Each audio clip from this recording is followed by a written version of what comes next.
Hello everyone, welcome back, and I'm here to answer the question today of how to get what you deserve from the marketplace. How do you know what you're worth? What price should you charge? This is what we're looking at. What is your goal?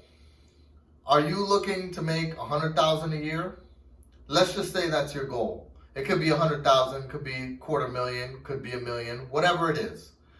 And let's say you would need 84 customers at $100 a month in order to reach your goal. And right now you're at $50,000 per year annualized income, and you have about 42 customers giving you $100 a month. So you either need to double the amount of customers you have or double your prices. And that leads us to PPI, progressive price increase. You don't want to just sticker shock your customers and go from 100 to 200 right away and then make them go like, whoa, where'd that come from? And catch them by surprise and you lose their business.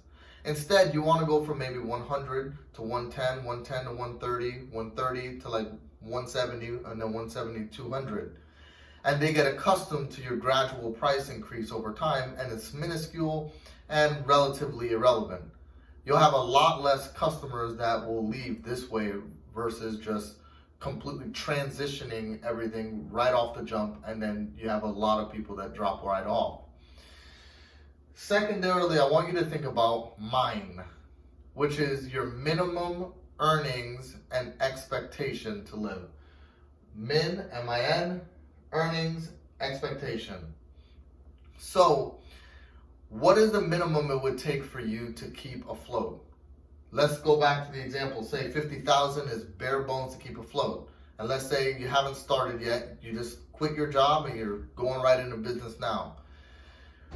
You got to do whatever it takes to get your first 42 customers. So you might have to go ahead and sell at $100 a month. And let's say that's below market average just to acquire the customers to reach that daily minimum. And then you can enforce PPI, which is progressive price increase, and get them to where you want them at a more advantageous rate for you, so to speak.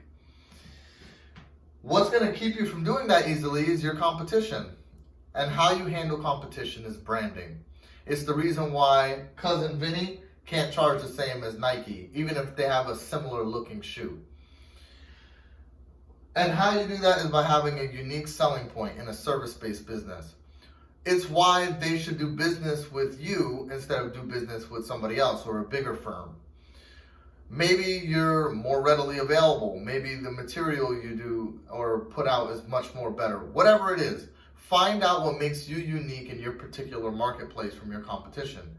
And if you have a struggle finding the difference between you and other firms, that's probably why you're having a struggle charging more in the marketplace.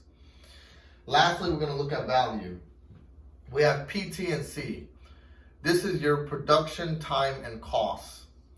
So if you're making $100 a month, maybe the way to making more money is to do all the work that it would take to service that client. It would take a month long normally, to do it in 2 weeks.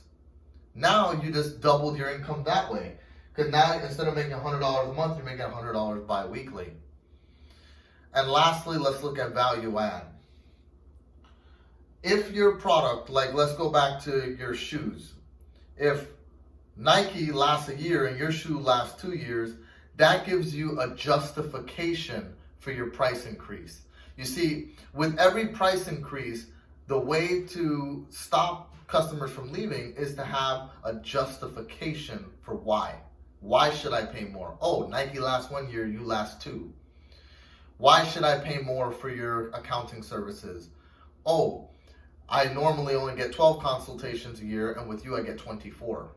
And it's only 20% more money, so I'm actually getting a deal. Show people how they're getting a deal, and they'll spend more money with you. That's all for now. I'm looking forward to you subscribing and staying tuned for more content. Go visit my website, marklindo.com, and book a one-on-one session to learn more. Have a good one.